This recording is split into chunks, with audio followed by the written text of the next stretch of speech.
At my dad's retirement party, my family joked that I was finally useful now that I made good money. What they didn't know was that I just discovered they'd been using my identity for years. And once I uncovered how deep it went, I didn't walk away quietly. I made sure every one of them paid for it. I'm Marcus, 31, middle child, lifelong peacemaker, the one who did everything without complaint. My older sister Dana acted like royalty, and my younger brother Liam was the eternal baby who never lifted a finger. I was invisible until something needed fixing, carrying, or financing. When I got a cybersecurity job, they acted proud. But really, they were excited that I could cover their problems. Dana had me build her business site for free. Liam borrowed hundreds like it was nothing. Mom insisted helping them was my role. Dad never asked for anything. He was the only one who actually thanked me. Fast forward to his retirement party. Big backyard event. I paid for most of it. During the toasts, Dana clinked her glass and said, "Shout out to Marcus for finally being useful." People laughed. I didn't. Later that night, I stepped inside to cool off and saw a letter on Dad's desk addressed to me. It mentioned a loan I supposedly took out. My stomach dropped. I hadn't applied for anything.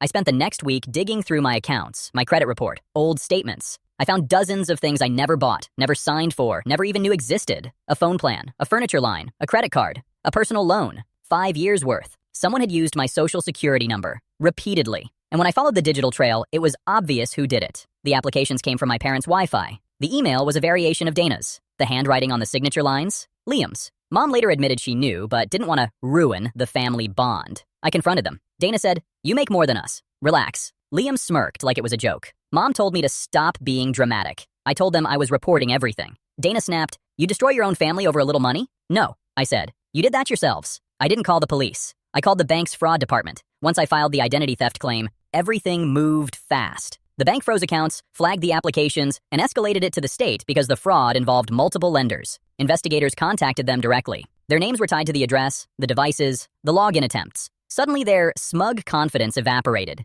Dana's boutique lost its financing. Liam's gaming rig got repossessed. Mom's brand new phone was shut off when the fraudulent plan was terminated. They weren't arrested, but they were forced into repayment agreements. Their credit plummeted. Every future loan, every card, every apartment application would show fraud history. Dad found out when an investigator called the house. He was devastated. He kept apologizing, saying he never knew they'd do something like this. I believed him. He'd always been the reasonable one. But I moved out, froze my credit, changed every password, and went no contact with all of them except Dad. Mom left long voicemails about family unity. Dana tried to blame Liam. Liam asked me to help fix this. I ignored every one of them. Dana shut down her boutique. Liam had to get a real job for the first time in his life. Mom lost the respect she'd built by bragging about her perfect kids. For once, none of them could hide behind excuses. They tried to steal my stability, my future, my name. But in the end, the only things they ruined were their own lives. And I finally walked away with something I hadn't felt in years: peace.